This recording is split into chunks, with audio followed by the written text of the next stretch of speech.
want to thank everybody, first of all, Dave, for having me down here. And what he was saying is exactly what it is. I am a First Amendment auditor. I've been in the government transparency for about 4 years now.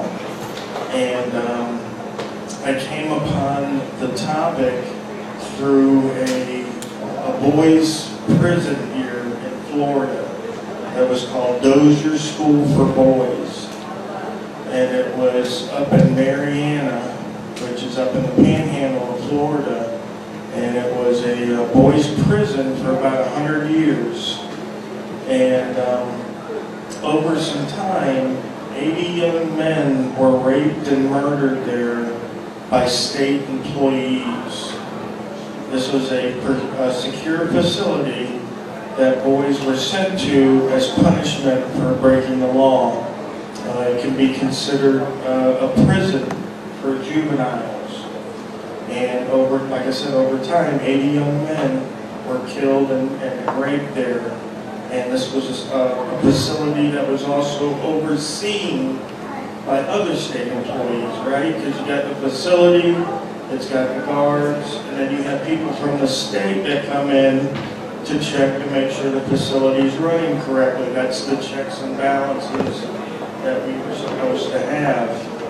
So it goes beyond saying how these 80 boys vanished and no one raised the red flag. It just mystified me, right? And it mystified me even more that no one was ever prosecuted for these crimes.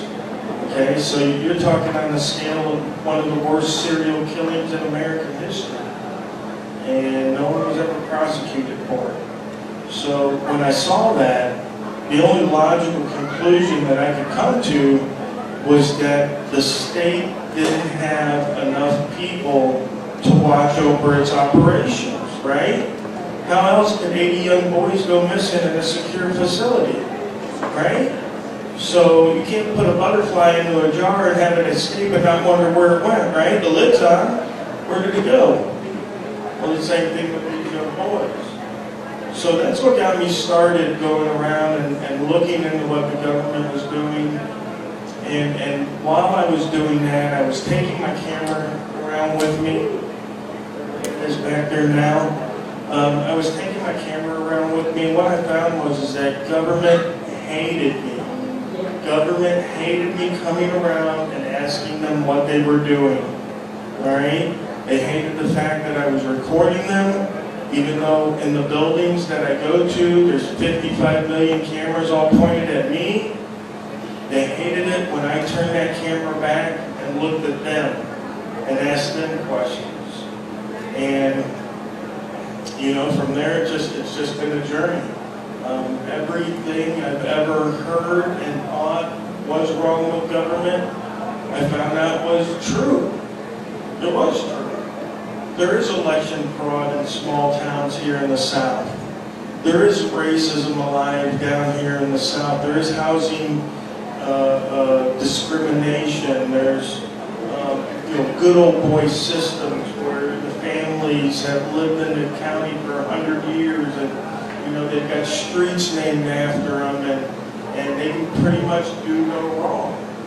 And when I was at one of these counties, and we were up there protesting a sheriff up there, I had a chance to talk to a young man that lived in that area.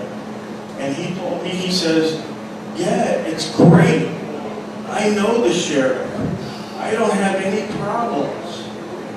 And he didn't understand how the other people that lived in the county and didn't know the sheriff, how that affected them, right? Because he's buddies with the sheriff. He can go home drunk and not get pulled over, because the deputies all know him. But to some people that just moved into the county, or some people that haven't lived there their whole life,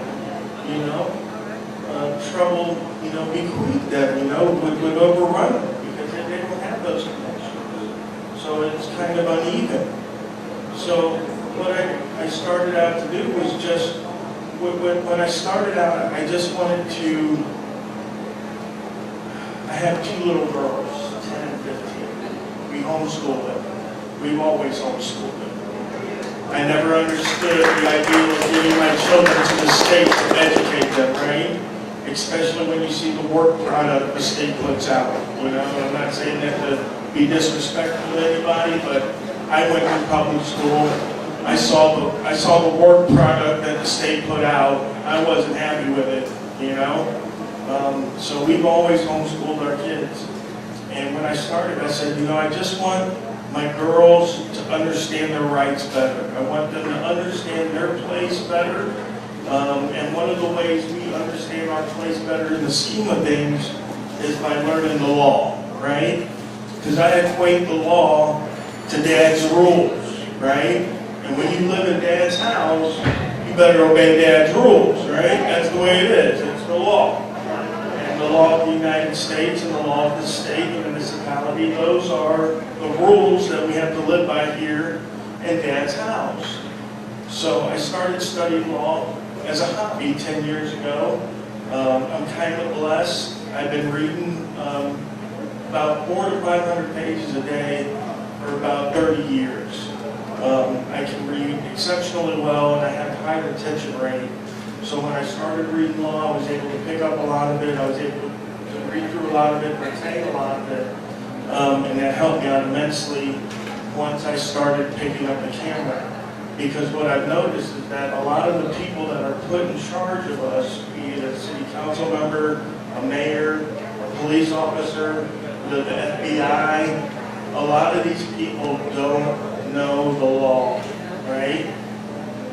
And the Supreme Court has even said that citizens give up their rights a lot of the time simply because they don't know them, right? And they're unsure, right? So when someone in authority comes up to us and says, hey, you have to do this or you have to do that, because we don't know, we succumb to that and say, you know what? This guy's in authority, you know? He probably knows what's right, so I'm just going to do what he says. And that's how a lot of times we end up giving up our rights. This young man shaking his head no, and that's how I am now today. But 10 years ago, I was, you know, somebody, hey, you got ID, sir? Oh, yes, sir. Oh, yes, sir. Please, I didn't do anything. Please, you know, don't take me to jail. I got a family. I got people. I got to support. You know, here it is. Whatever you got to do. But now I question. I said, well, you know, what do you need this for? You know, what authority are you exerting over me, right? Because when it comes down to it, we're all men and women, right? None of us have superpowers, right? Nobody here? No superpowers? We got one guy with superpowers. Yeah, two. So most of us are men and women. We don't have superpowers. We don't have no authority over other men and women, right?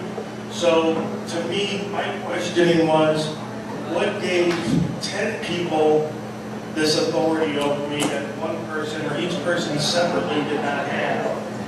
And that started my journey into law and into freedom. And what I found was, and this is definitely, there's two things that I found that the government does not want us to talk about, does not want us to understand. One is jury nullification. Right? Jury nullification is one of the ways that the American citizen can void laws that it finds distasteful to the population, right? And they hate it when you talk about that. I have a buddy who's been trespassed from a county courthouse all across the state because he would stand out in front of the courthouse with his jury nullification brochures and pass them out to people as they were walking in the court. And the court don't want to know, don't want you to know that you guys have the power to void law, right? Because then, you know, you'd be working against them, right? Well, the same thing with the free press. The free press was given to us as an individual right. It wasn't given us to us just for CNN, wasn't given us to us for the New York Times.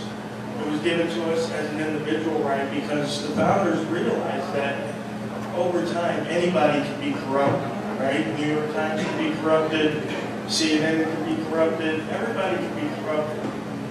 But you know yourself, right?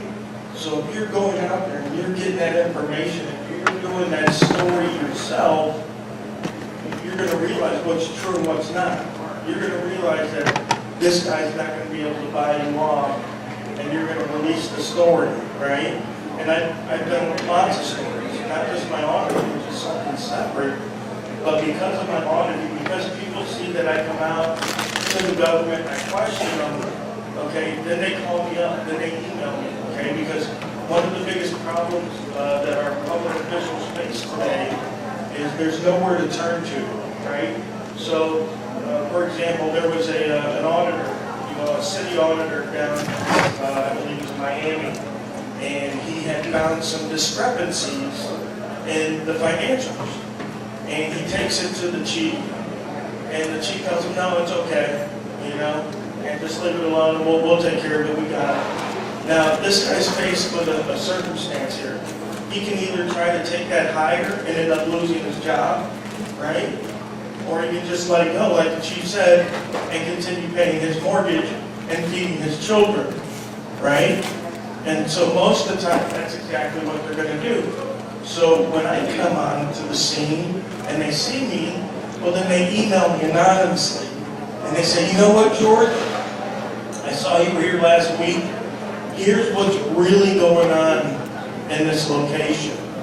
Here's what people are really doing that you're not going to be able to see from just coming in and asking a little bit of questions. And I got to tell you, I've been wildly successful at having these people contact me with all kinds of information. I took care of a cop that was fired from his last department because he had child porn on his computer. All right? And what he did was they didn't prosecute him, okay? They just let him go. So, and this is in Alabama. And in Alabama, they have a problem with what's known as gypsy cops. They'll get fired from one department, they'll move to another department, right? So, this gentleman contacted me. He's a third-generation state trooper, okay? His father, his grandfather, and him were all state troopers. He moves back to his hometown. In his hometown, he finds this cop, okay? Now this cop has been on the force at his hometown for like 20 years, after he'd already been let go for the child porn, okay?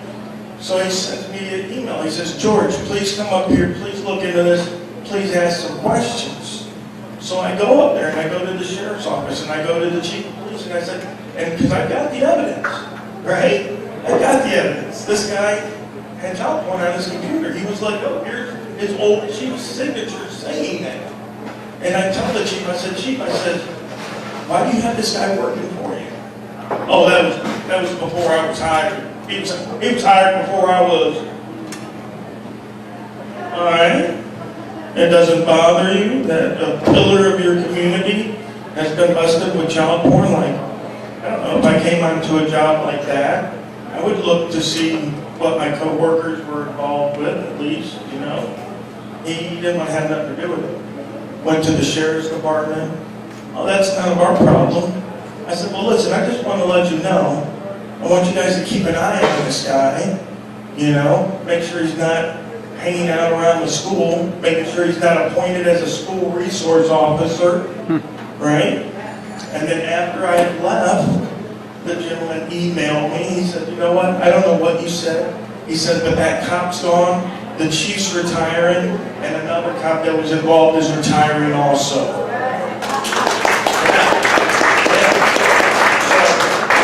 So, these people need an outlet to tell people to, and as far as the right to free press, when our founders were envisioning the country, the Continental Congress wrote a letter to the inhabitants of Quebec, and they were telling them about the wonders of our rights.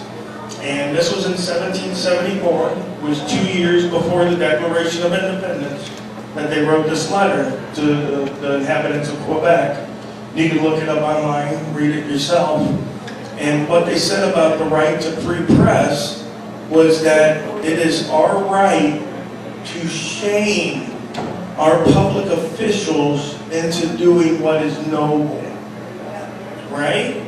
And if you remember correctly, back then, they used to shame the public officials. That's where tarred and feathered came from, right? Because when you went against the will of the people, you got called out. You were tarred and you were feathered. You were an outcast now because you went against the will of the people. And we have so far gone past that now to where we don't even question our officials anymore, right? Because, oh, there's an agency inside the agency of the agency that's overlooking the agency, right? Right? We don't need anybody to investigate the cops because they have the IA, right? But to me, that's akin to saying, we don't need to look after the mafia. They have an internal system inside the mafia that makes sure that their hitmen are only killing between the hours of 8 and 5, right? And only people that deserve it. So we don't need to look after those guys, right? They've got their own internal system. But I believe that not only is it our right, it's our responsibility to look after these people. What are they doing, right? Because whatever they're doing, they're using our money, right? They're using our money to do it. They're using our money to drive around. They're using our money to plan. They're using our money for everything, right? But even worse than that, they're using our name, right? Because everything they do is done in our name, right? So every injustice, every travesty, every dozer school for boys, it's done in our name, right? We're allowing that to happen because we're busy, right? We have busy lives. We got work, we got kids, soccer practice, I take my girls roller skating, Girl Scouts. We have busy lives, and that's exactly the way they want to keep us, right? 556 channels on your TV, so you don't end up at City Hall asking, why this or why that. It's just, it amazes me the lack of transparency that we have going on. And people are celebrating it, right? People are celebrating it. And what I do when I do this, there's lots of people that love what I do, but there's lots of people that hate what I do, right? There's lots of people that think that we should never ever question authority. That we should just let them do whatever they want to do and let this decide and that decide, and we have a system and we have a good system, but it only stays good when we're vigilant. Right? Mm-hmm. It only stays good when we're watching, because just like a criminal, if you're not watching a criminal, they're going to do criminal stuff. If you leave the door open and the cash on the counter, they're going to come in and they're going to take it. And guess what? If you don't do nothing about it, next week, they're going to do the same thing. They're going to keep doing it. And the politicians and the government are no different. They're absolutely no different. So if the county here in Charlotte, if they do a building project and they get kickbacks from the developers and no one exposes that, well, hell, there's another developer next week. He's going to build a condo. We get a kickback from that. And I've been working on a story up in Walton County. If you folks know where Walton County is, up in the Panhandle. I just moved from there. Okay, Destin, the resort of Destin. My buddy estimates it to be $500 million worth of fraud up there, okay? And what's going on up there is they're letting the developers develop, homes and high-rises and all this stuff, and they're not holding them to the standards of the state, right? Specifically in like drainage ditches and traffic roadways and stuff. So you can attest, right? They got 12 lawsuits right now. Yeah, it is insane. All right, so we're supposed to, and I'm no surveyor or anybody that does that, but from what I understand of the case, it's supposed to be 6 to 7 inches rain retention, and they're doing like 2 inches. So all the runoff, all the pesticides, all the herbicides, all the stuff people are putting on their lawns and stuff like that is running right into the bay, right? Because they're not having that retention. So, they're literally killing, the bay. They're killing people's property value, you know, because you bought there 20 years ago, there was no traffic, and then they built up to where another 200,000 people could live there, but there's still only that one road, you know, and now your property values are down. Now you have to, you know, take a 45-minute drive, half of a block, to get a loaf of bread, you know, and it looks no different than, you know, Miami or you know, Boynton Beach or any of those places where you literally have to take a half an hour just to go down the block to the store. It's spreading up. It's not just southern part of it now, it's going to the mid and north. No, oh yeah, but it's true. You'll find it in all places in the state because we keep growing. We keep growing. And so a lot of places are going to have that development brought. Are you guys familiar with the villages? Don't look at it. Okay, I live up by the villages. I mean, I'm at their back door pretty much. And they take up about 3 counties. And we had, last year, I had a county council wife call a buddy of mine. And she said that her husband and another gentleman had got elected to the county council to try to fight what was going on, right? Well, it just so happened that those 2 gentlemen were indicted because they were talking on the phone to each other about what was going on in the county. See, because what happens is when you don't get in the pocket, they find a way to get you out, right? So if you got 3 or 4 guys on the council already voting one way, which is what we have up in Walton County, they've got, I think, one new lady who's a new council member up there. Donna, I got her in there. Donna, yep. Grassroots. Yep. So now we got Donna up there, but she's fighting a losing battle. And this ain't just in Florida. I was up in Eastern South Carolina, same thing. The lady up there called me, she's a city council member. Every other city council member, the mayors are all in each other's pockets, right? She's the only one up there, but you can watch the city council meeting. She's the only one voting against these things. They're just giving money away, you know? And it's going to be like that. It's going to continue to be like that until we, you know, ask questions, until we dig into things, until we look at the contracts that these guys are signing. Any of you ever heard of an earthquake here in Florida? Anybody an earthquake in Florida? No? My new police department, out by where I live, an extra $500,000 to make it earthquake proof. To make it earthquake proof. I'm not joking. An extra $500,000 to make the new police department earthquake proof. Okay? Not sinkhole proof, which would make sense, right? Especially in Central Florida, right? Not earthquake proof. All right? So I'm wondering, you know, whose cousin that company was that got that bid for doing that. But again, they keep getting away with this stuff they're never going to stop, right? So it behooves us all to, whenever we interact with our government officials, to ask questions, make sure we record it, make sure everything is up and out in the open, right? Because otherwise they can lie. And unfortunately, I don't know if any of you have had to deal with the court system against the state, but the court system always sides with the state, okay? Whether it be the police officer, whether it be a city council member, it's just the way it is. In law, they call it a presumption, okay? And they presume that the people that are working for the government are going to be truthful.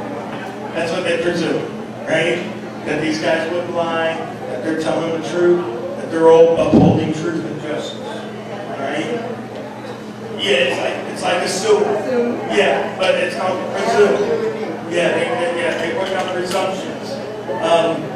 So we always got to have, you know, evidence. We've always got to have a way to combat whatever it is they're saying, because quite literally they'll say anything and everything they can. And I've heard it all, like Dave was telling me earlier. I've been arrested 4 times for just simply recording, just walking into a public building where the public's allowed and having my video camera going, right? Because as soon as they see me, they get all antsy. Well, what are you doing here? Well, who are you? Well, that's none of your business. I'm a free American. I'm allowed to do this. Well, about your day. Oh, no, I can't handle that. I'm going to call the police now and have you arrested or have you escorted off the property. Well, I've done nothing wrong. Why would you call the police? Well, you're very suspicious. You have a camera, you're recording, you're not telling me why. You're very suspicious. Okay. But I'm not doing anything. Well, you're still suspicious, and we're still going to call and find out who you are and get you to bend to our will, right? Because we're the city employee, all right? This is our building. If you ever watch my videos online, one of the things you'll hear most often than not, what are you doing in our building? Yeah, I don't know, lucky leprechaun in your pocket? Who's ours? You mean ours? Our building? Sure, yeah, I'm in our building that we allow you to work in, right, for us. Right? This isn't your building. This is our building. This is everybody's building, including them. But it's everybody's building. And we allow you to work in it. And we allow you to buy computers and laptops and all these neat little gadgets and things that you need to perform your duty to who? To us, right? But they love to say, well, you're not everybody. I don't have to take care of you because you're not we the people, right? I'm a public servant, but only to we the people. And you know what I tell them? You can't get out of your obligation to serve me because I'm not everybody, right? Because then who do you serve? You serve nobody. Because we the people ain't walking in at any time, ever, right? Because we the people is every single person in that body, right? If it's the state of Florida, it's everybody in the state. That's we the people. We the people in Charlotte County is every single resident in Charlotte County. If there's one person missing, you don't have we the people. It's every single body in the county, in the state, in the nation. That's we the people. So even though they don't serve us singly, like a servant would, like a butler would if I was rich or a maid, they still have to serve us, right? They still have to provide service. Now, do any of you use Google Maps? Okay. Go to Google Maps, pick out any city you want, in any state, and look up the government buildings. And look at the reviews on those government services and read some of those reviews. Now, most of them you'll find are people that don't have cameras, right? They won't have a link to a video showing you how they were mistreated. They'll just tell you how they were mistreated, right? And one of the things that gets me is that, because I work in the private sector, I work in service. I've been in service for 25 years, bartending and wait staff. I also own my own company that provides wait staff and bartenders to weddings and birthdays and down in Miami. We do a lot of dinner parties for the Mucky Bucks over there and that kind of stuff, right? So in the private sector, I have to have a smile on my face all the time. How you doing, guys? Beautiful. All right. All the time. I have to be on my P's and Q's, right? But not when I work for the state. I can have the crappiest attitude you've ever seen. What are you going to do? You going to tell my boss? My boss don't care. Look, you got a worse attitude than I do. You know? What are you going to do? We have unions. You can't get us fired. You know how hard it is to get a public employee fired? Ah, you got a better chance of winning the lotto. That ain't a joke. Right? So now money gets taken out of our wallet, whether we want to or not, gets taken out of our paycheck to pay for these people, for us to come in to get treated like we're dirt on their shoes. Ah, I can't believe you want to pay your water bill today. You're just doing my nails. You know? And that's the way they treat you. And you can see it like, but even more so if you just go and do it yourself. You go in and ask a couple of questions yourself. If you ask one question that they don't like, oh, you'll see. You'll see how quickly things will turn. And how quickly you'll be getting escorted out. It's called Rogue Nation Audits. Yep, ROGUENATION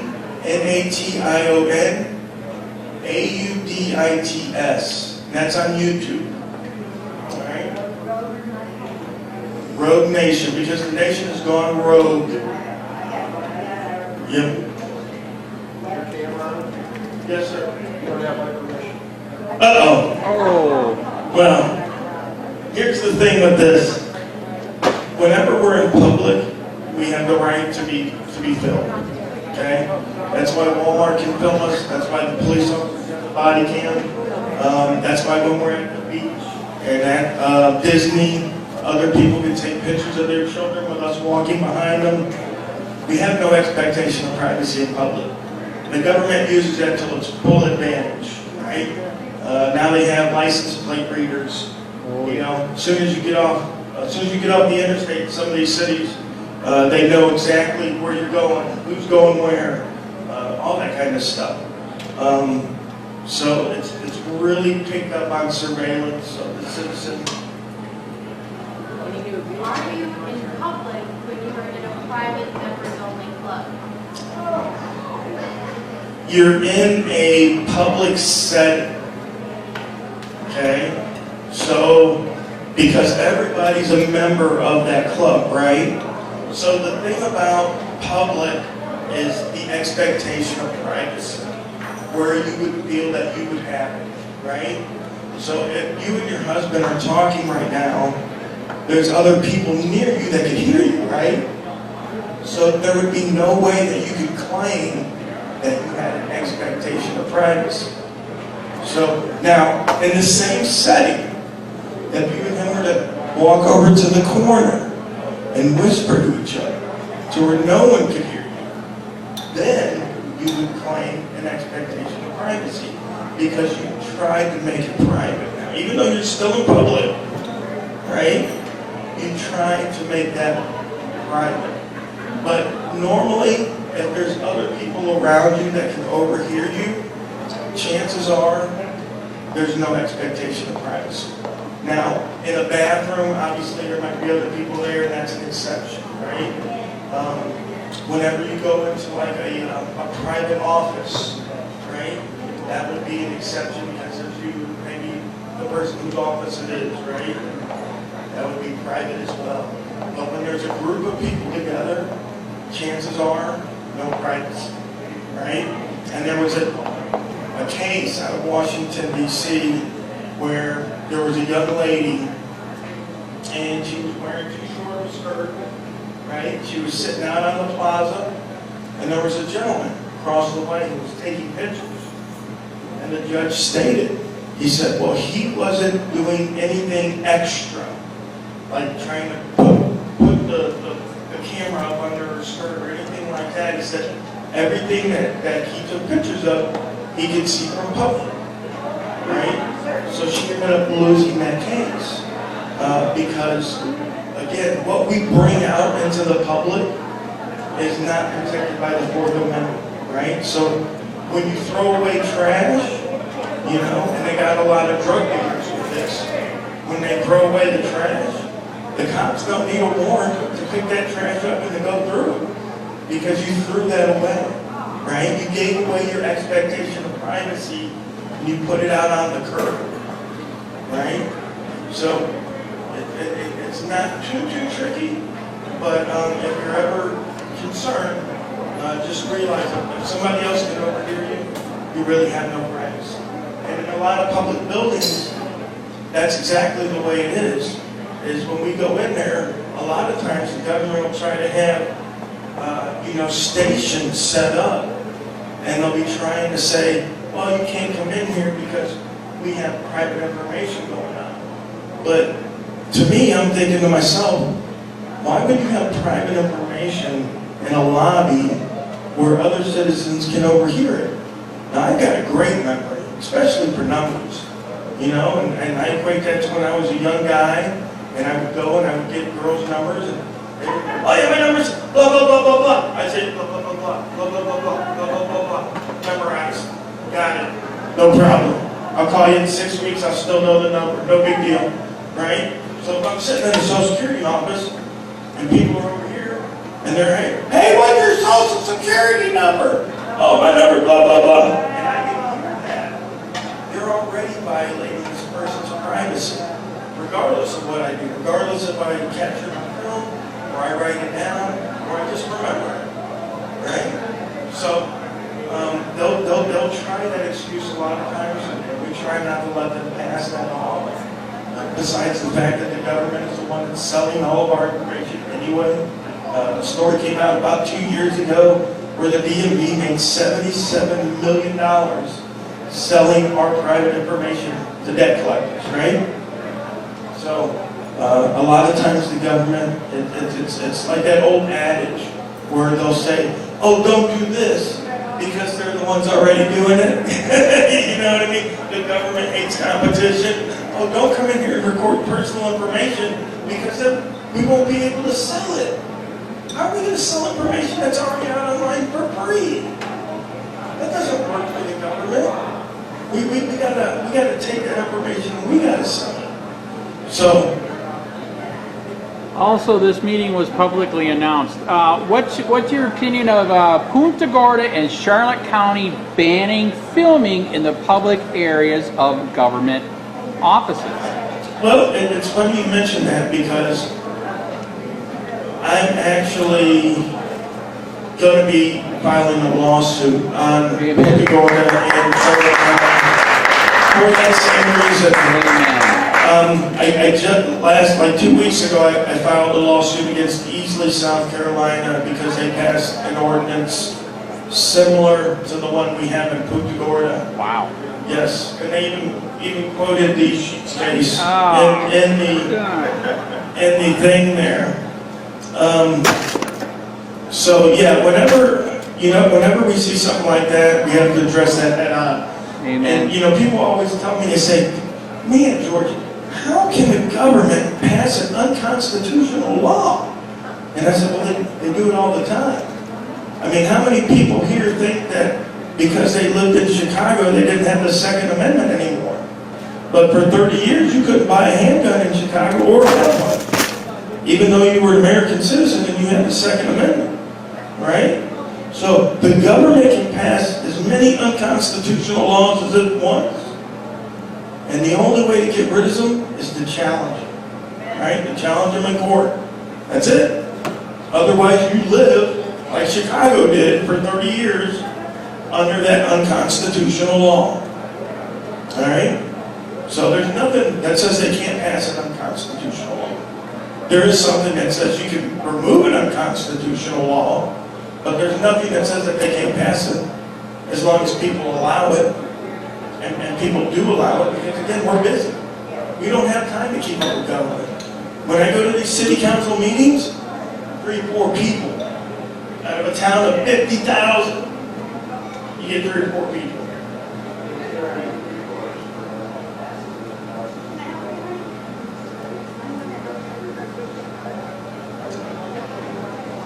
I mean, you have to sue them because, I mean, you can.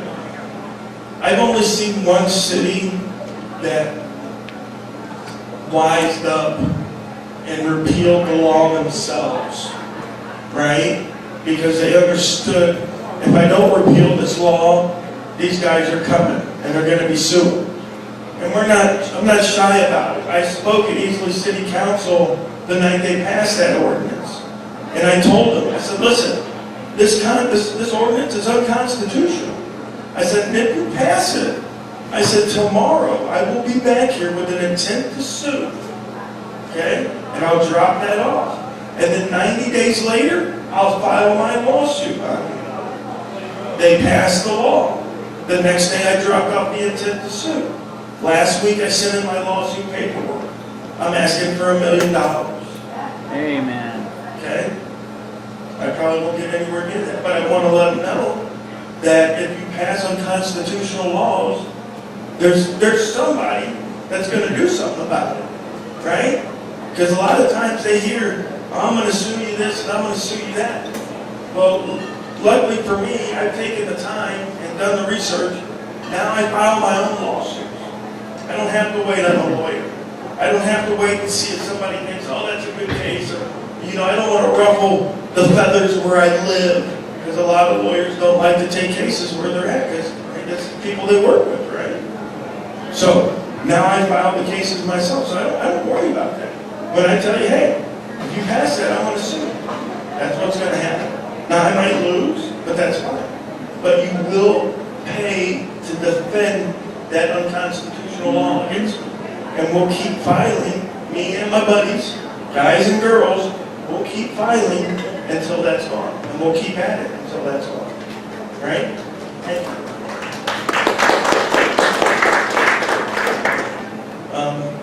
Is there any questions or anything? Oh, sorry, did I miss you, sir?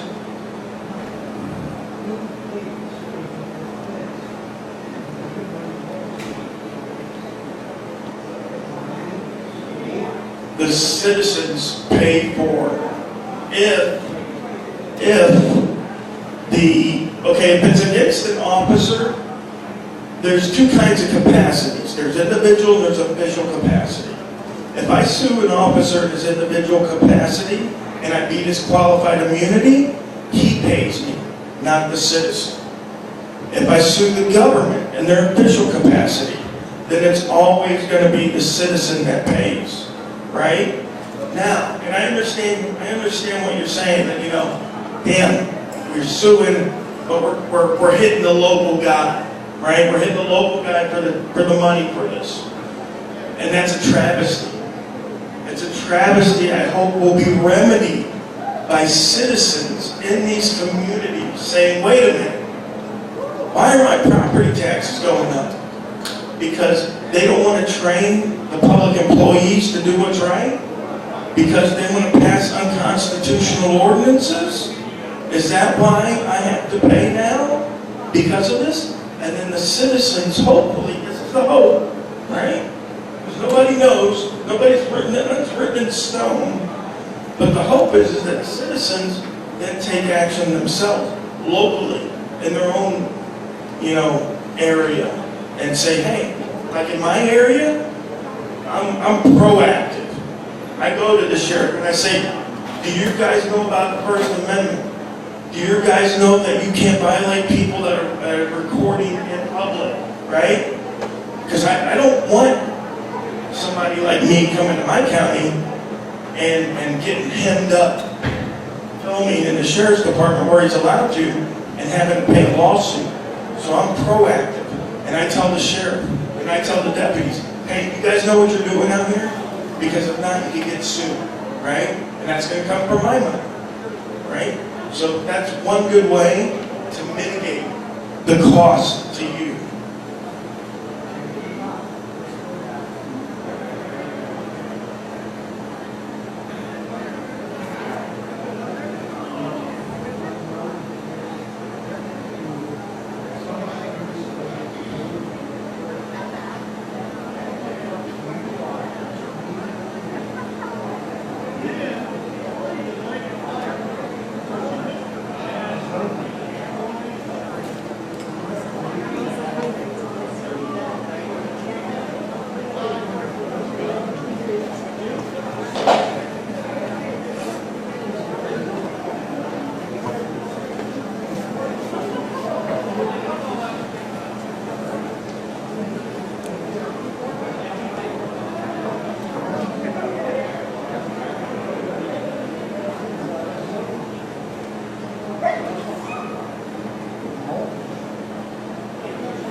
Absolutely.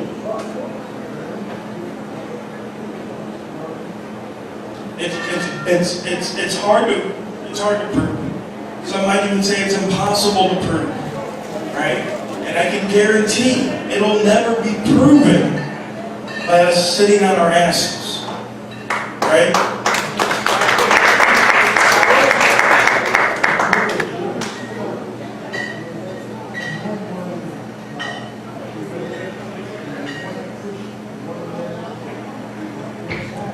Absolutely.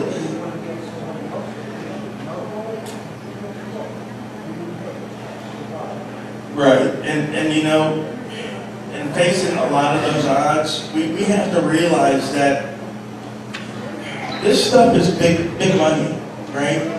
Government corruption, tyranny, this is big money, right? And if the mafia is going to kill somebody over $10,000, you can guarantee that the government is going to kill somebody over $100 million, right? So when I say that every time I go out there, I'm possibly taking my life in my hands, I absolutely mean that, right? Because I could stumble across something. I'll tell you something I stumbled across a while back that never ended up really getting resolved, but a council member in a county here in Florida, up in the Panhandle, he called me up and he said to me, he said, George, the sheriff is the guy bringing all the methamphetamine into the county. Okay? Not only is he bringing all the methamphetamine into the county, he's keeping the deputies away from the little town where there's a drugstore that is selling the needles, right? And this guy got word of this because they had a flood there after one of the storms one year, this little town did, right? And the county's made up of a whole bunch of little towns. It's in the Panhandle. I'm not going to say the county because the guy's still the sheriff there. He's probably still dealing meth. But there was a flood, and they brought in those pumpers to pump the streets out. And the pumper got clogged. So the guy called the city councilman. The guy goes down there to help unplug this, do whatever. He says it's full of needles. It was plugged up with needles from the street. That's how bad it was there.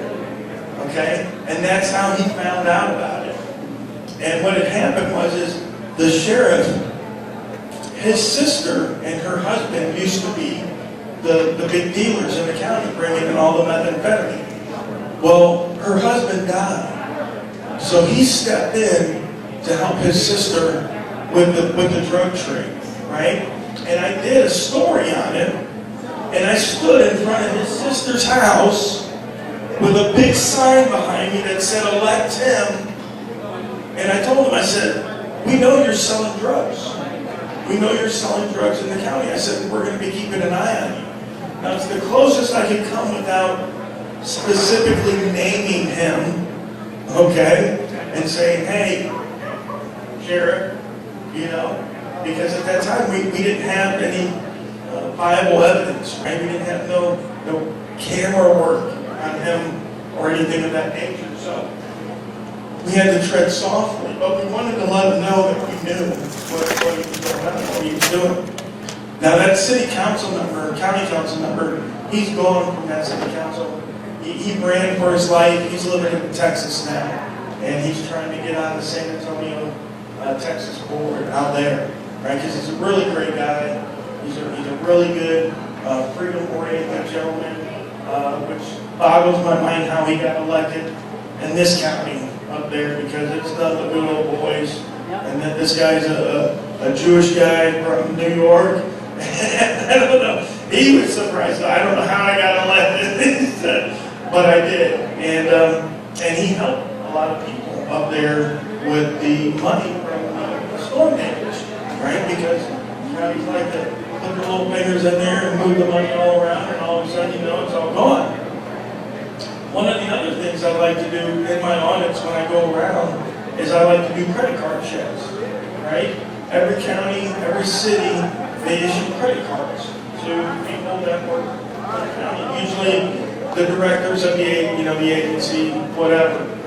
So I'll request a 3-month copy of those credit card receipts. And I can tell you, hands down, that we're paying for a lot of stuff that we don't know we're paying for, right? We're paying for food all the time, and not just food for like, take to the office. Like, oh, I'm going to take some donuts to the office today. Let me slide my upgraded and buy a dozen, right? Like, you can tell when people are paying $5 and $7 for food on their way home. You know, picking up a gallon of milk on their way home, right? I had one lady who purchased school uniforms for her kids on the county credit card. Now, when I asked, because what happens is when you ask for the receipts, they'll send you the statement, right? The statement will tell you what company and how much was spent, but it won't tell you what it was spent on, right? You got to request the receipt now. So I requested from Fort Pierce, Florida, I requested their credit card records. I looked through them and I identified 27 questionable purchases. So I made the request for those receipts. Guess how much they wanted to charge me for the receipts? $270. $10 per receipt. There were some receipts I asked for where the cost of what was purchased wasn't $10, right? $10 per receipt. And that's how they keep stuff in, right? Because even though we got the sunshine laws, like the gentleman's saying, there's no enforcement of the sunshine laws.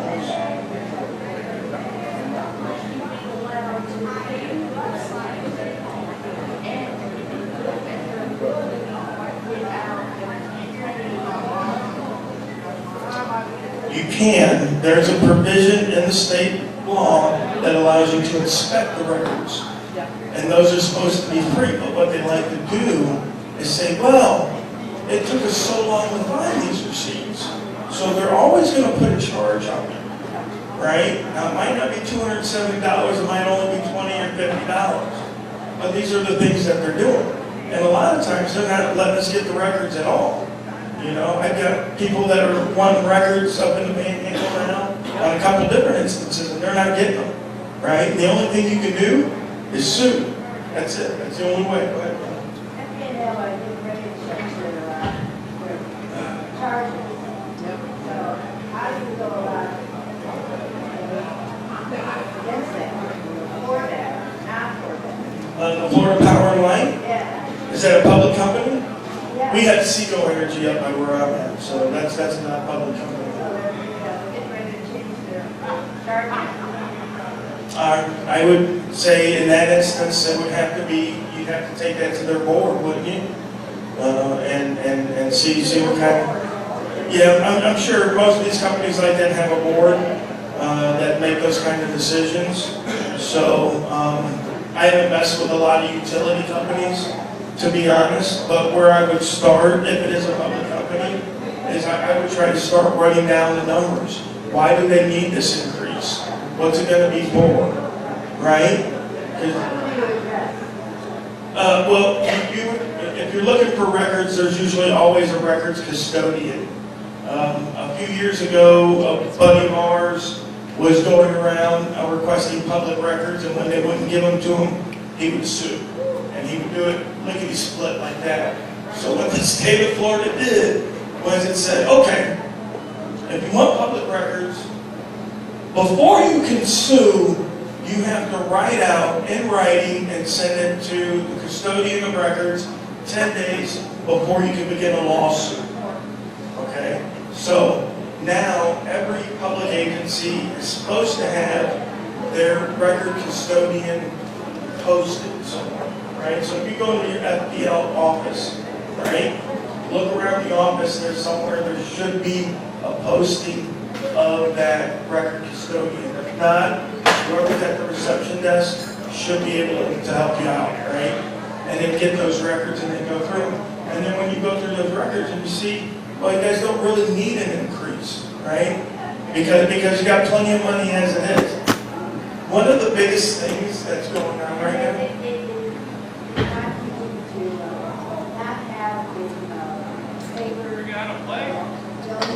Yep. But they can save money. Okay.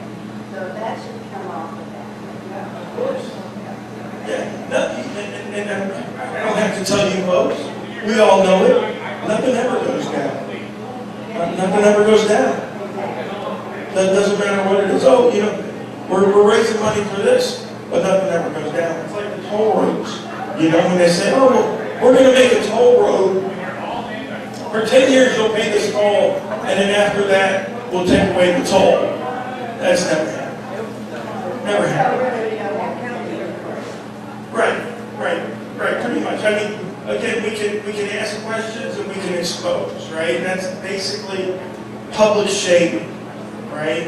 Is what I do basically is I shame our officials publicly, right? Because when they act like children, when they act ungrateful, when they try to hide stuff, you know, because I'm just walking in with a camera, right? And my theory is the same theory they use against me.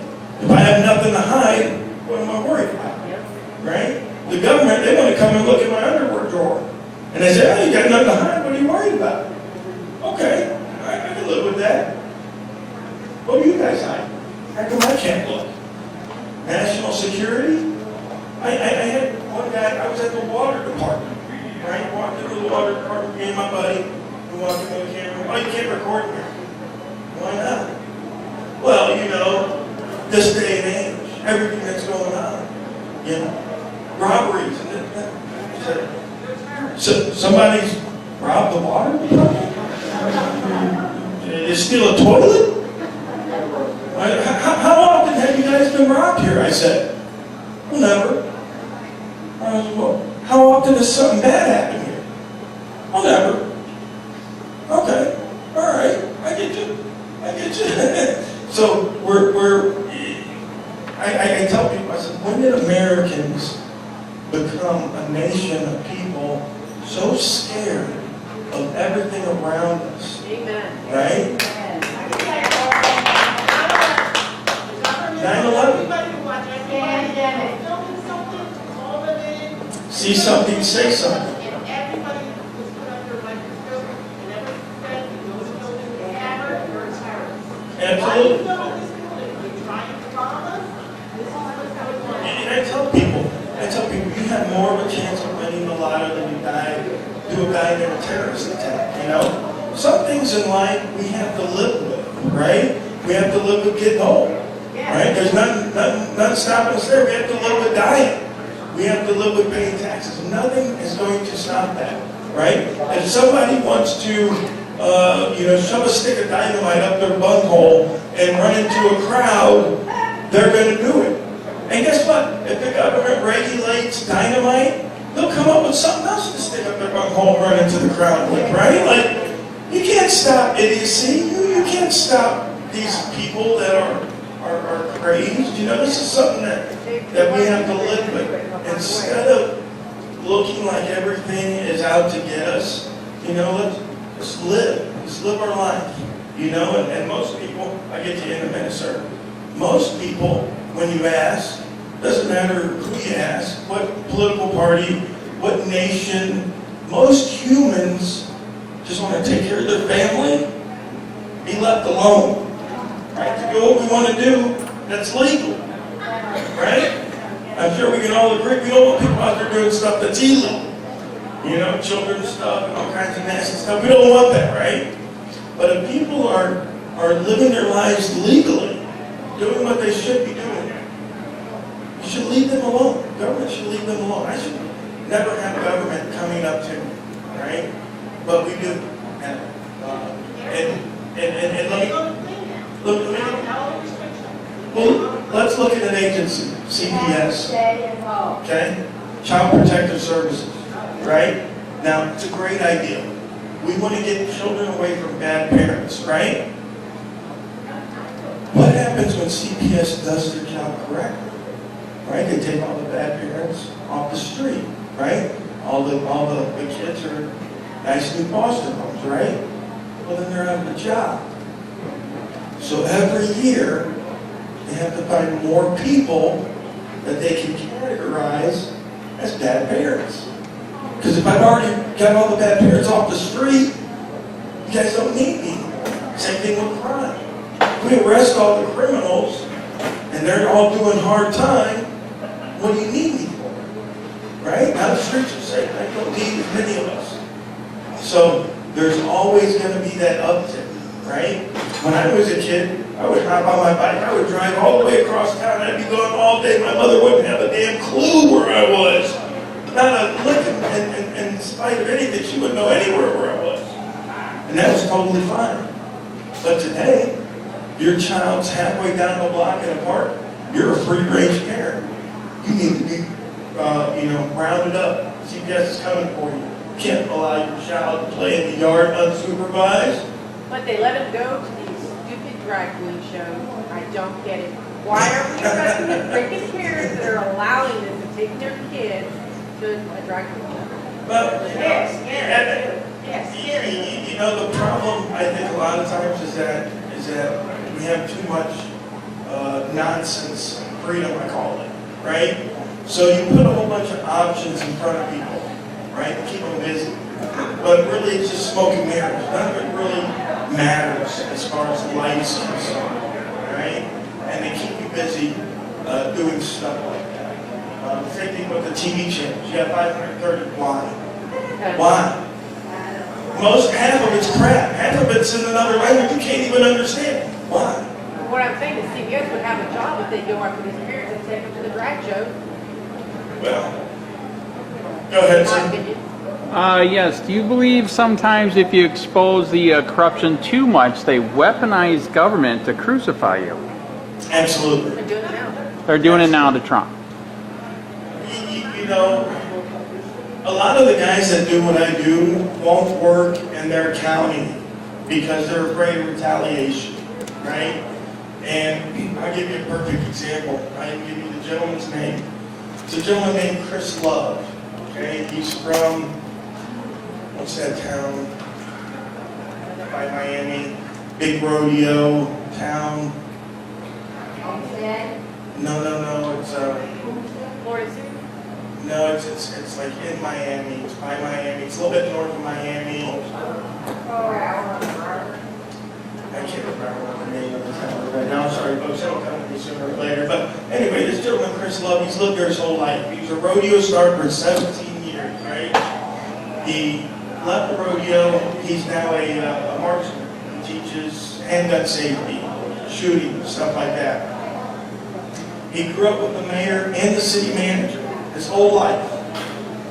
He's walking out with crystals one day. He's got his food in one hand and drink in the other, and the gentleman chews tobacco. And he said he had to spit in his mouth. He walked outside of the restaurant, and as he walked outside of the restaurant, there were two officers that were approaching. One of them had bumped into him, and after he had spit, turned around and said, "Hey, what's the problem here?"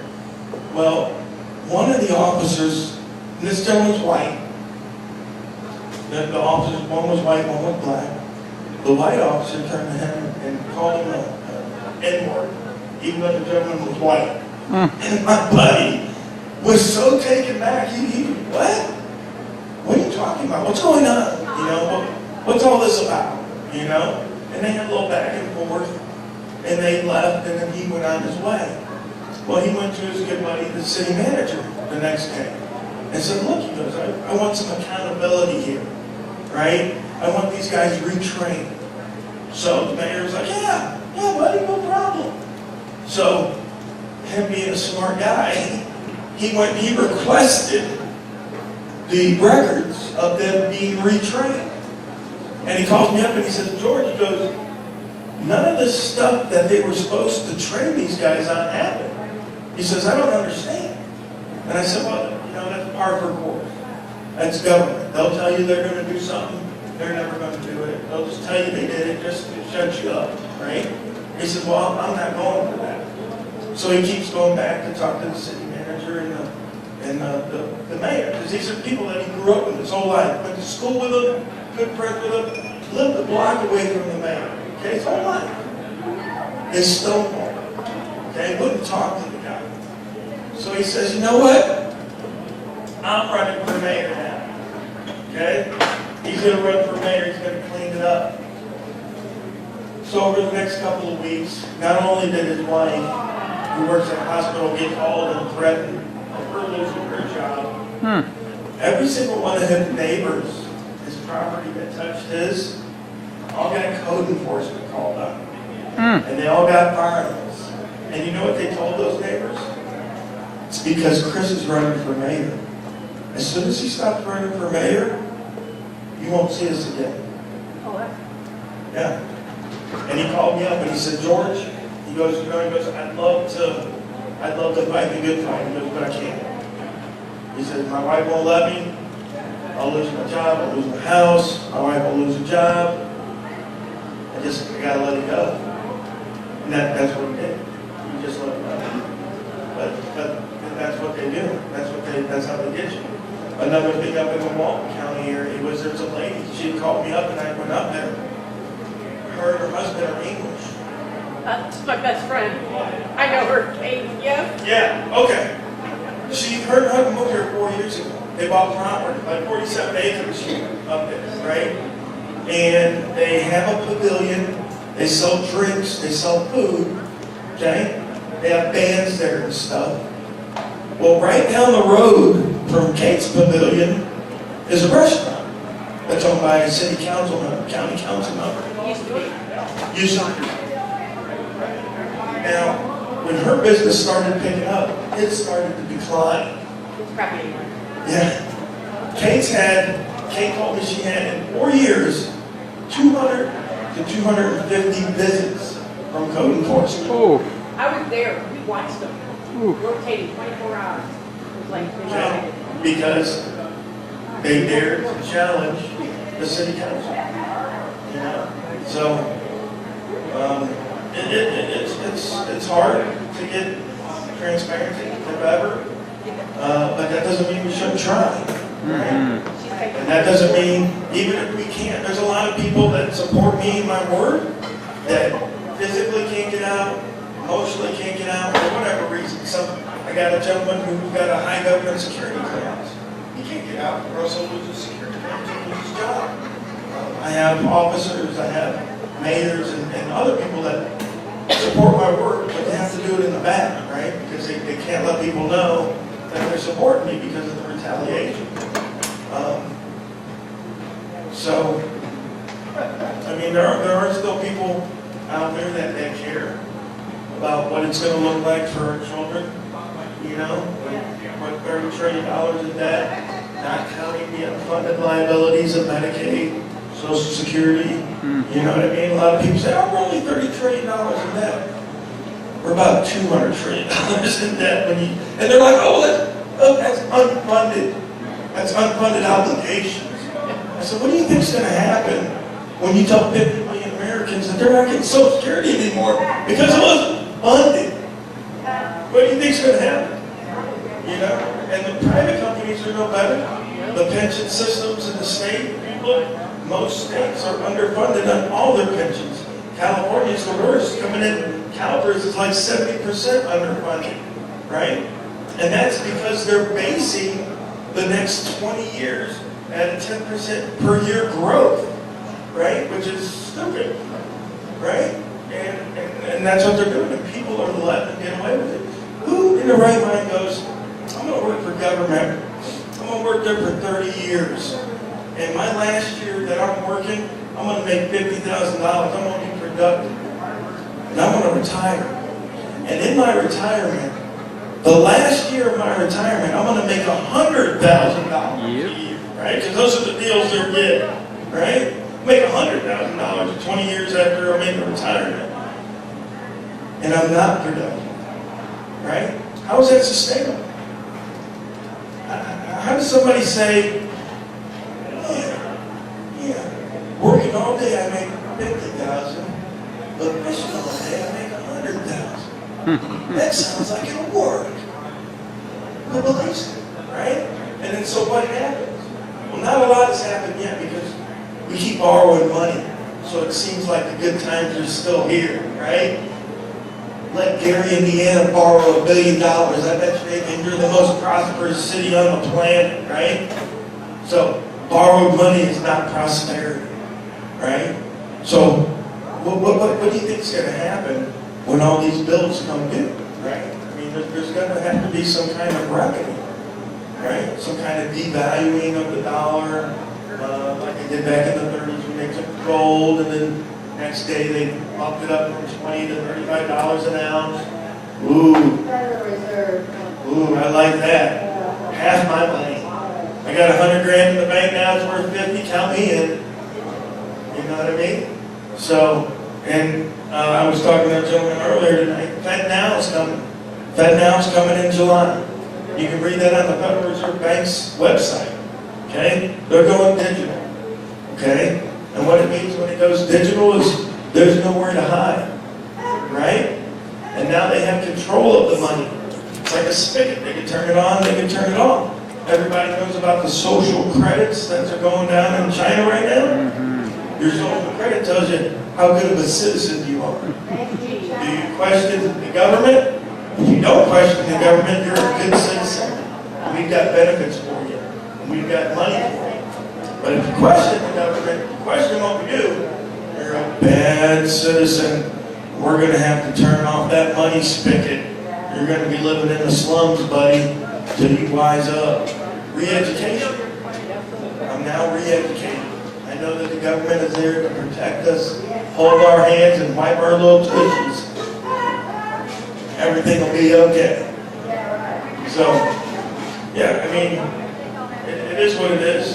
I'm going to stop talking you guys' ears off. If anybody's got questions about what I do or anything, I'll take them.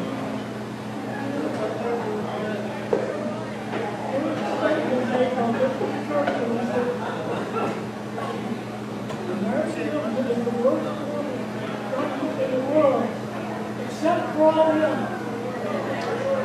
We are, no matter. Oh, absolutely. Absolutely. No, listen, and that's something that everybody likes to say. Well, if you don't like it here, you can live somewhere else. If you don't like what we got here, you can go somewhere else. But I want to be clear, okay? We are, Americans, the common man, we are better off than any common man in any society in the history of mankind. All right? Even with all the wrong, we are still better off than any common man in society in the history of the world. However, we haven't reached the pinnacle of freedom yet. There's more up top to get, right? There's more freedom to be had. We can't just rest on our laurels because, hey, we made it as far as everybody else in the world's made it so far, so we're good, right? So we don't have to worry about free speech or this or free guns or anything else because we're at the pinnacle, right? The government, they trust, we trust them and they're going to do what's right. We always have to strive for more freedom, right? There's two things in life that the human soul yearns for, okay? We actually yearn for this. It's like an addiction. One is love, right? Acceptance from our fellow peers, right? We're social creatures, right? We're not living in the woods like the Unabomber, right? That's one thing. The other thing that the human spirit yearns for is freedom, right? Whenever we feel we're not free, we yearn for freedom, okay? The people in China and North Korea, every day they wake up, they yearn for freedom. They feel it in their soul. They know they're missing something, right? But we can be tricked. We can be tricked into thinking that we are free. And that'll sit, that'll calm that yearning, right? Because we think we're free, therefore we must be free, right? But when we look around, we're not. And I'll tell you how you know. Because when the state can come and take anything and everything up to and including your life and face no consequences for those actions, Amen. you're not free. Okay, when the state can bust down your door and shoot you because you wake up in the middle of the night, you're going to go fight off the intruders, and they shoot you, and they say, well, you know what? The wrong address on this warrant, Bob. Bob, the wrong address on this warrant. That's all right. We got qualified immunity. We'll just say it was a mistake. The guy come at us with a gun. What guy would come at us with a gun when someone's breaking in their house in the middle of the night? They didn't announce that they were the police. Right. So, but they don't care because there's no consequences for their actions, right? And we allow them to get away with these actions, and that's why a lot of the citizens, when they see these shootings and stuff like that, they're up in arms. Because if we notice, when government gets charged with a crime, there's usually some hush-hush that goes on. The charges either go away, or they get very reduced sentences, right? And they don't have that that same punishment that a citizen will get. Investigate themselves. Well, that too. They investigate themselves and they say, oh, we've done nothing wrong, you know? And I've got a lawsuit going right now against the Mobile Police Department, where I was standing on the side of the road, filming. And they came up and they detained me, they asked for my ID, and I'm at the part of the lawsuit now, summary judgment, and the defense, their lawyer is saying, well, this guy's, we didn't violate his rights, you know, because he wasn't supposed to be there. You know, they will do anything and everything in their power to make it out to be our fault and not their fault. It's always our fault. You know what I mean?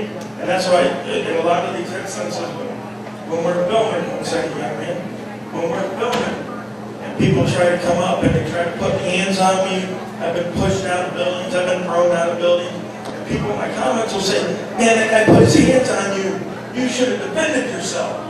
And I tell them, I say, no sir, will I ever. Because what will happen, and what has happened, not to me, but to people I know, is that when they did defend themselves, the cops show up, and it's my buddy who doesn't work for the state, an employee that does work for the state, and my buddy goes to jail.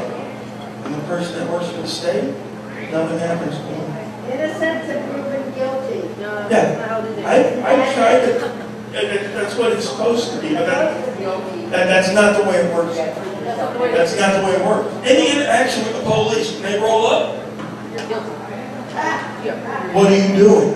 I got reports that you were doing this. Prove me wrong. Prove me wrong. You got ID? Yeah. They come up to me and they say, well, do you have ID? You're suspicious. He says, and I told the police officer this one time, he said, I don't know what's going on. And I said, well, how is my ID going to tell you what's going on? And he said something else, and I told him, I said, man, you need to take that shit on the road. Because that's a good trick. I give you my ID, you can tell me what's going on. So, I mean, the logic.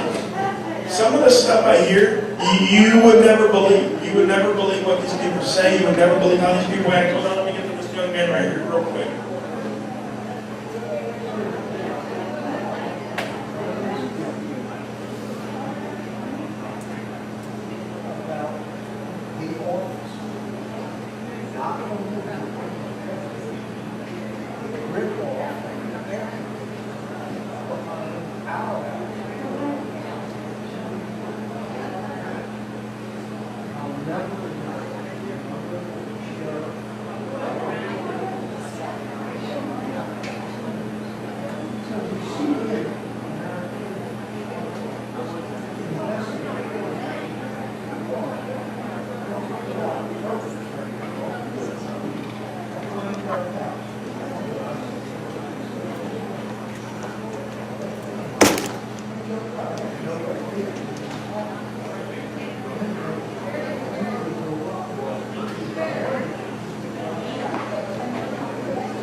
Absolutely.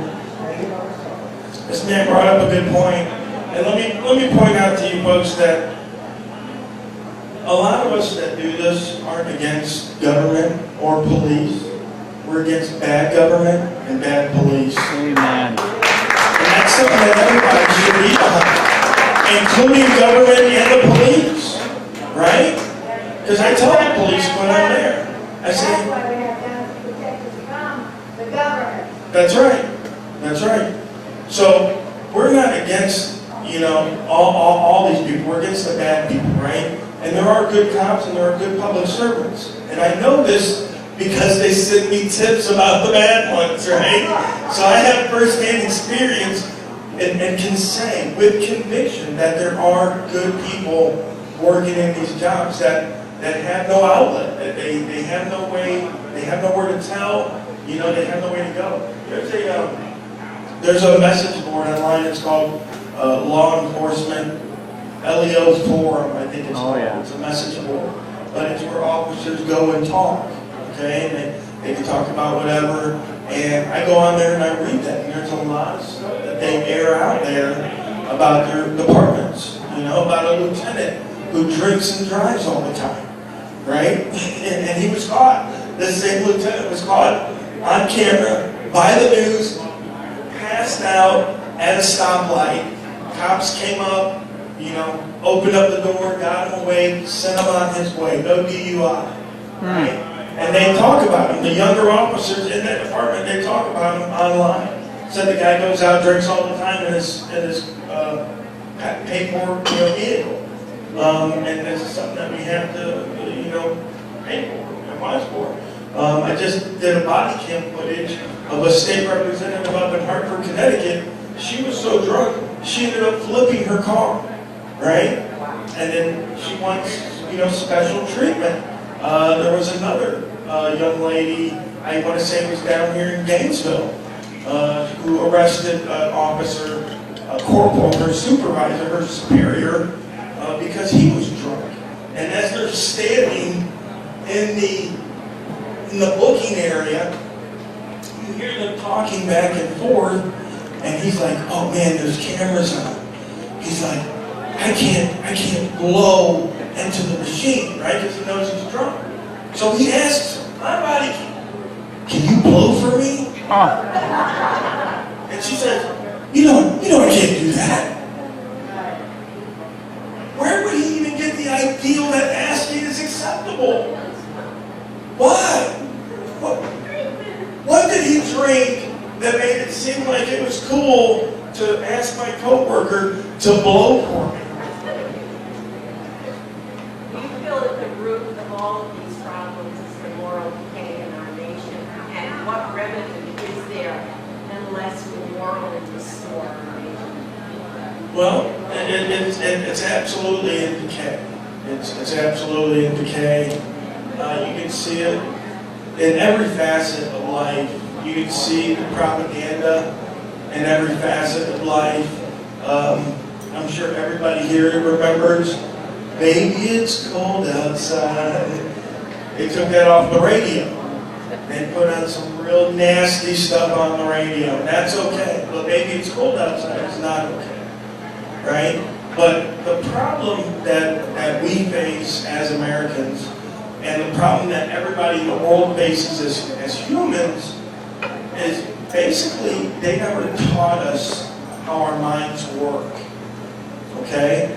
So a lot of our issues come from the fact that when we're adults, every adult in the world, doesn't matter where you're from, you use three things every day of your adult life. Every human in the world does. You use your mind, you use your money, and you use the law.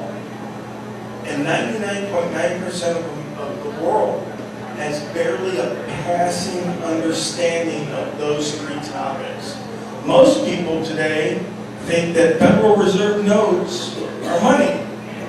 Even though if you look in federal law, 12 U.S.C. 411, it's pretty interesting, 411, they're giving you the 411, but it says that Federal Reserve notes are general obligations of the United States government, and they can be redeemed for lawful money at any Federal Reserve Bank or at the U.S. Treasury Department.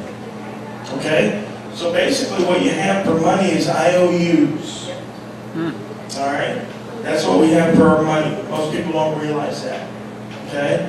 Most people don't realize that when they're flipping on a TV station, a TV news channel, they don't realize they're doing that because of confirmation bias. Because They never taught us about confirmation bias, right? They never taught us that we don't look for stuff to educate ourselves with. We look for stuff to pat ourselves on the back and say, man, you're so smart. That's why people turn on the news that they do. They don't turn it on to hear the news because none of it's news anymore, right? If I tell people if it's on the news, it was news 6 months ago, 2 weeks ago. It's not news today. But what people do is they turn on that news. You know why? Because the guy on the TV is saying, guys, it's the other guy's fault. It's their fault. You were right all along. Pat yourself on the back. Smart person, you. That's what we turn on our TV news to listen to. When you ask anybody, you step out on the street, you say, hey, what's wrong with America? You're going to get 50% answer. It's one party. And 50% is going to say, it's that party. That's what's wrong with America. You're never, ever going to get a person that says, I'm what's wrong with America.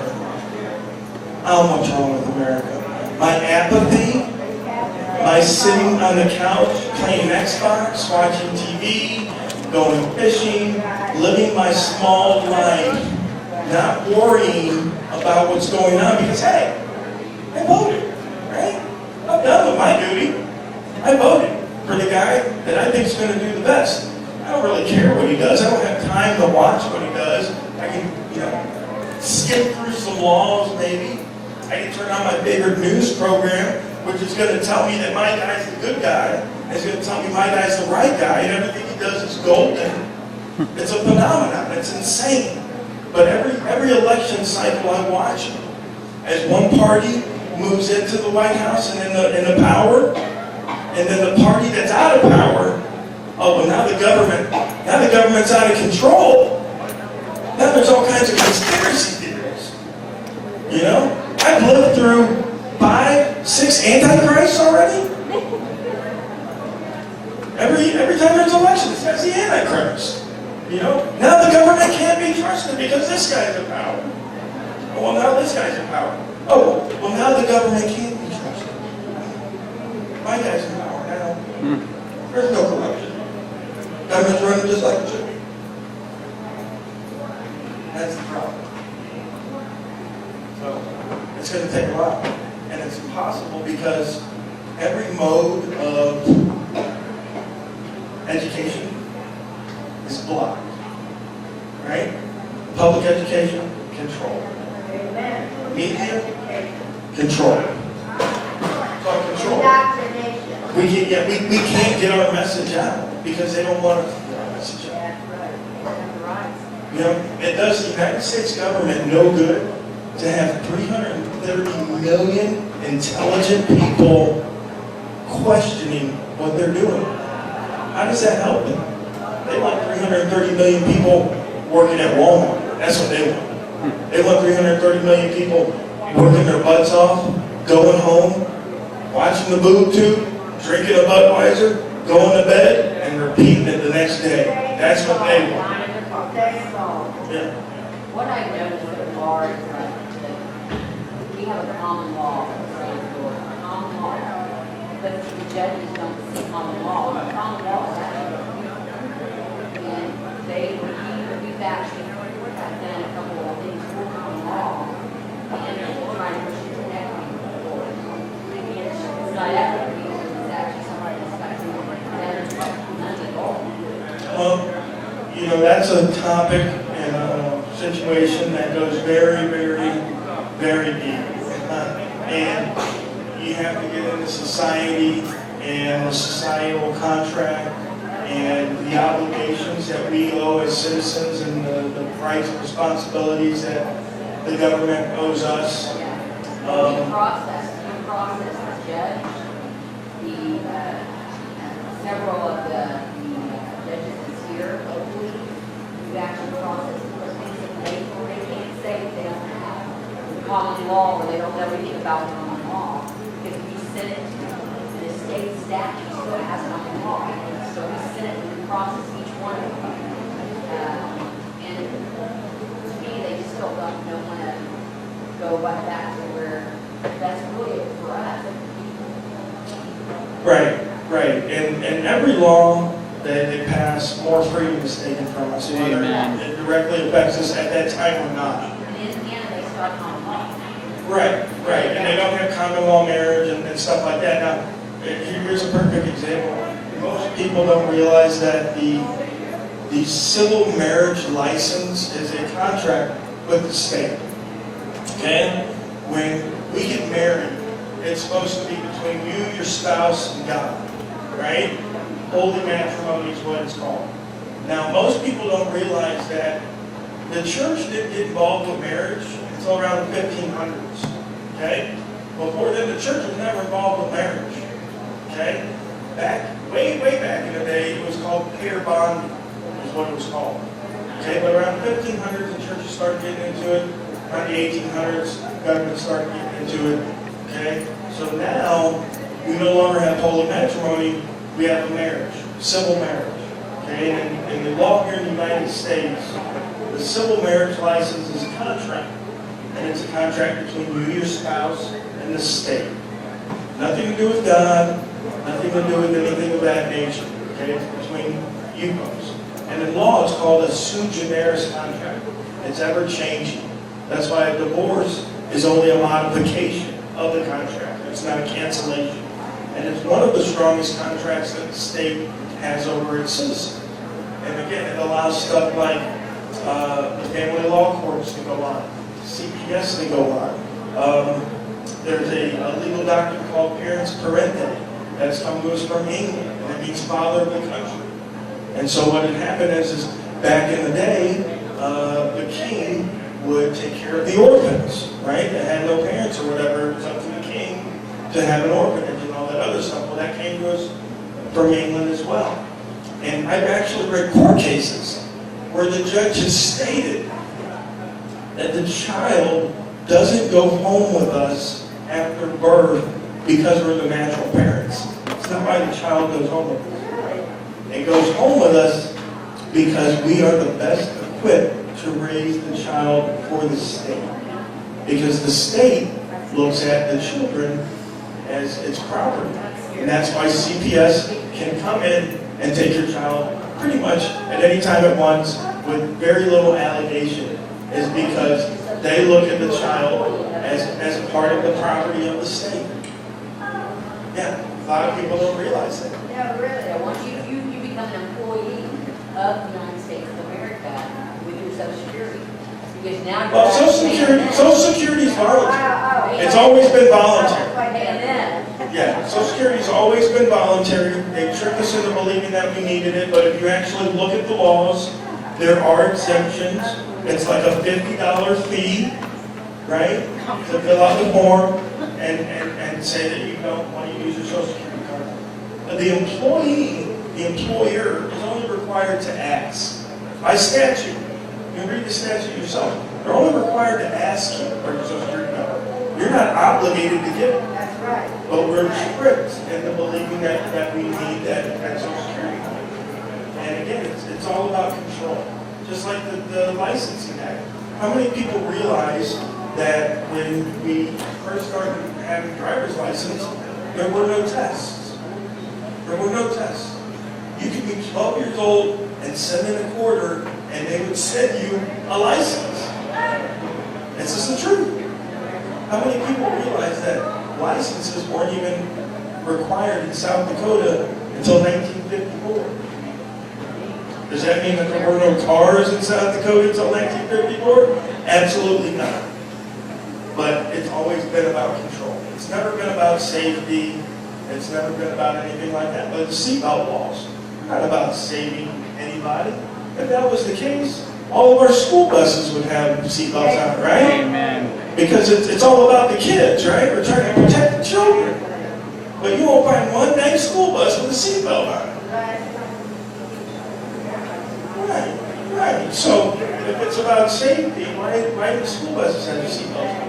It's not about safety. The seatbelt law and the seatbelt tickets and stuff is about saving the insurance company money, right? Because when you didn't have a seatbelt on, you got much more hurt, right? You probably through the windshield, you roll on the ground.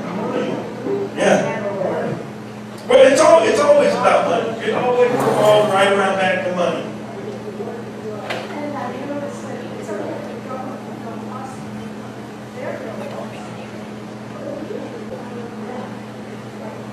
Yeah, that's exactly right. And that should be a red flag right there to most of us, right? Because if someone doesn't want what they're doing seen, especially when it's a public duty, then there's an issue there, right? I have nothing to hide when I do my work. When you go into the building and you have a camera, does it have to be a camera that you see? Or can you have a camera in your glasses, whatever, that they don't realize is a camera? I have all of those, and again, as long as there's no expectation of privacy, because what they have is they have what's known as a wiretap law, right? And Florida is a two-party consent state. So, as long as you're in an area, again, where there's no expectation of privacy, then the wiretap law does not apply. Okay, so I can go in, put the cameras on, and record, and there'd be absolutely nothing they can do about it. They wouldn't like it, they'd probably try to press the wiretap law against me when we get out of the court out of it. Right? So, because a lot of people are antsy about recording, you know, and doing all that other kind of stuff. I mean, if nothing else, I bought, for $20, I bought a little USB drive, and it records audio. It records audio for 7 hours. You can pop that thing on, you can wear it around a string on your neck, you can record all the audio you want. And again, as long as you're in an area with no expectation of privacy, you're good.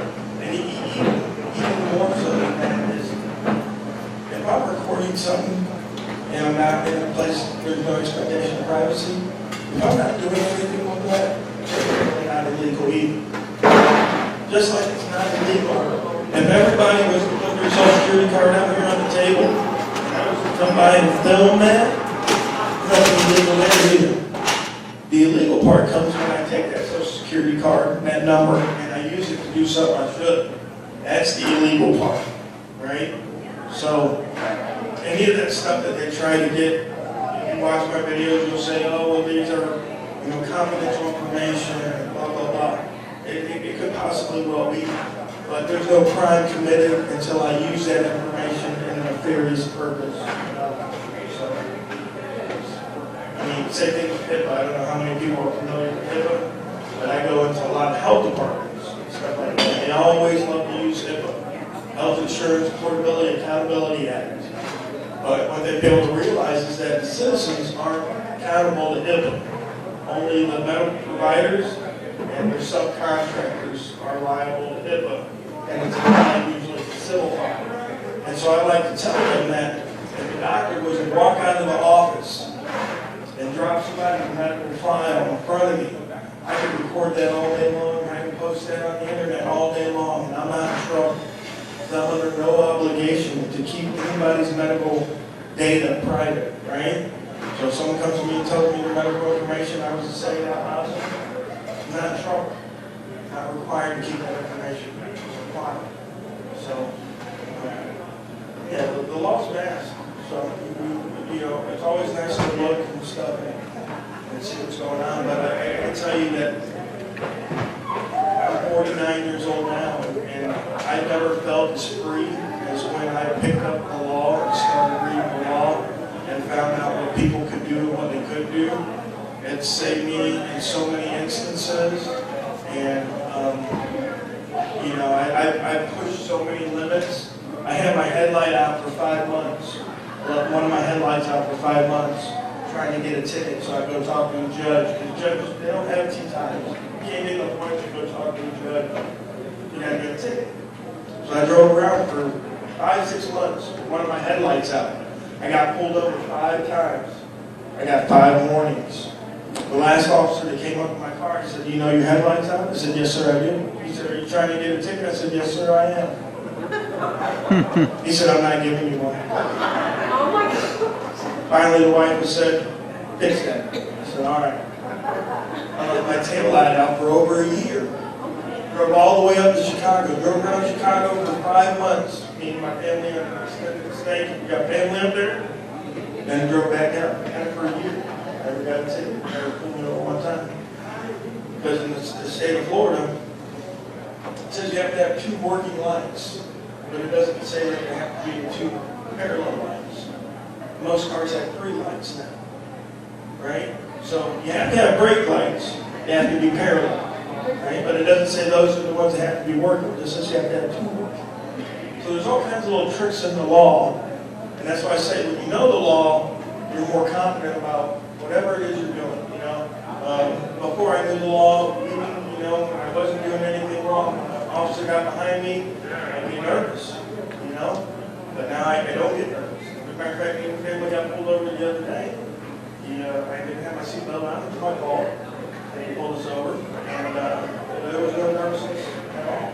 Because I know what is allowed, what's not allowed, what he can do, what he can't do. And, you know, I know my rights, I know I can defend myself legally. You know, 200 years ago, you weren't considered a learned person if you didn't know the law. You couldn't handle your own legal affairs. You weren't considered by society as a learned person. So, like I said, 3 things in our life that we use every day: our mind, our money, and the law. And if we want to position ourselves to be as free as possible, then we need a better understanding of all 3 of those topics. The mind first, because what happens is, and I don't know how many people were into psychology, but I got into psychology when I wanted to find out why are people ignoring these obvious signs, right? Why is this stuff on TV and people are ignoring it? And I got into psychology, I got into groupthink, I got into biases, and I got into belief systems. How many people here know the one thing that controls every action a human does? Does anybody know? Or what filters every piece of information that comes into our brain? Anybody? No? Yes. Because we can also get information through it. Right? You can hear it on TV, somebody will read it to us. Our beliefs. Our beliefs control every action we take, whether we know it or not, subconsciously. Right? If you're a vegan, it's probably because you believe red meat's bad for you. If you wake up at 6 a.m., it's because you believe the early bird gets the worm. Right? Productive people get up early. Right? That's what I believe. And our beliefs control the information that comes into our brain. Right? So, whenever we have a belief, anything that goes against that belief automatically, subconsciously gets discarded by our brain as being false. Okay? And it's just the way the brain works. It's just the way the brain works to keep it clutter-free. Right? Because our brain is like a computer. It's like a supercomputer. Right? And it needs virus protection. Right? And they've done studies. Okay? When we love somebody, when we're attached to somebody, the critical thinking element of our brain shuts off. That's why in relationships, whenever there's a spouse that has stepped out, our first response, bar none, is disbelief. Because the mind can't accept that. It rejects that. Right? They couldn't do that. They would never do that. It's disbelief. Because the mind automatically rejects that because it's not your belief. And that's why 2 people can see the exact same circumstance and give 2 different stories of what happened. Because psychologists call it belief glasses. We see everything through our beliefs. And that's how we interpret it. That's how we interpret reality. And that's why reality is different from some people than other people. That's why the reality for Democrats is different than the reality of the Republicans. But then there's the truth. And then there's the truth. That's correct. That's correct. And so I tell people not to have beliefs, to have theories or hypotheses.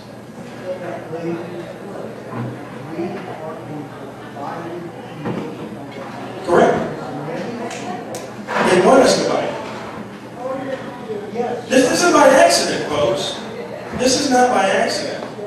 Listen, the best way to do it is I'm going to give half of you these beliefs, right? And I'm going to give you half these beliefs. And guess what you're going to do? You're going to fight the rest of your days until you die about your beliefs. That you think's right and that you think's right. There's always going to be two sides to every issue. And that's how we'll divide you. Okay? And they do it in the public schools. Right? They beat these ideals into us. Right? And that's why public schools even came to exist.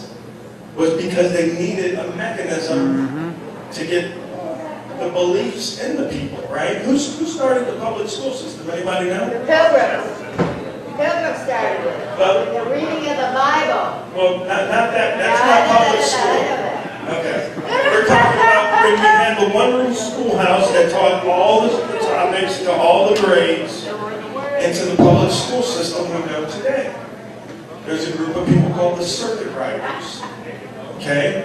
And the circuit riders were a group of professors that was paid by Johnny Rockefeller to go around in the South, to the cities, and to espouse the public school system. Right? And they said, this is great. Public school, you can get property tax to pay for the public school. And that's basically when public school started. And Woodrow Wilson, in 1908, he gave a speech. And the reason I know all this is because I wanted to understand where I was sending my children to, right? What was the public school? What were its goals? And Woodrow Wilson tells us what the public school's goals were in a speech to the New York Teachers Association in 1908. And Woodrow Wilson said, he goes, we only have a limited amount of time. He said, we can't teach everybody. There's not enough time. So what we're going to do is we're going to take very few people and we're going to educate them. And the majority of the people, we're going to educate them enough to pull a lever. And that's what they did. And that's what America is now. Who do you go to if you have a question? You go to the experts, right? Where did the experts come from? Only a handful of schools. Harvard, Yale, Princeton. You don't have to brainwash a whole nation. You don't have to manipulate a whole nation. You have to manipulate 3 or 4 colleges. And everybody else in the country are going to go to those college graduates because they're the experts. They know what's right. And that's where you are today. Look, see an expert in any field you want, I guarantee you. Harvard, Yale, Princeton, Oxford. So, all right, guys. There's all kinds of stories from Michigan. Not that I know. I know Catherine Henry, constitutional lawyer. She moved down from Michigan recently to Ormond Beach, Florida, and she's having problems with local government there. We're actually going to her house on Monday to help her fight against local government. They're trying to say that some stuff on her property is not allowed to be there. So, but she was big up there for like the masks and stuff like that. She fought against the governor during COVID about all that stuff. Yeah, the lady that was insane. Yeah, she was really insane. Now, I was in Indiana right at the start of COVID. My wife's family's from Fort Wayne, Indiana. So we were up there during the start of COVID. And I was going out filming in Indiana and Ohio, but I wasn't going to go up to Michigan because they had $1,000, $10,000 fine if you were caught outdoors. During COVID at the beginning of it, it was pretty strict. And even Indiana, like even some of the cops in Indiana tried it, but I had the governor's order, which accepted news personnel, so I skated by. But I mean, when you're going up against government and they want to take you, there's nothing you're going to do. There's absolutely nothing you're going to do. They'll make up charges. They'll plant evidence. You guys heard about Zachary Webster, the Panhandle, right? The cop that got busted planting evidence on 120 different people. Yep. 120 different people planting evidence. I did a story about a cop in Dothan, Alabama. This guy had so much drugs in his police car, over 3 years worth of cases. He had drugs in his glove box. He had drugs in the doors. He had drugs under the car seats. He had drugs in the trunk. We're talking pounds of weed, cocaine, guns, right? I got all the reports too, which is funny because he took a lie detector test. He doesn't do drugs, okay? And he doesn't sell drugs. So what does he do with those drugs? He plans them. That's what he does. So he's now a private detective up in Dover. They caught him. They actually caught him. They brought him in. They searched his car. That's how I found out about all those drugs in his car. I mean, literally 3 years worth of cases of drugs in this guy's car. How do you feel you're going to get away with that? They feel you're going to get away with it because no one questions, no one watches. So. Find me the man, I'll find you this. Chinese, and they're not Chinese, they gotta bring in Chinese nationals to work it. I get up every morning wondering how I got to work. And then there's That's another Chinese, and they've already plowed the land ready to put in. They've been doing it for years. Oh yeah, you're good with the farmland. You're good with the farmland. China's buying up a lot of farmland too.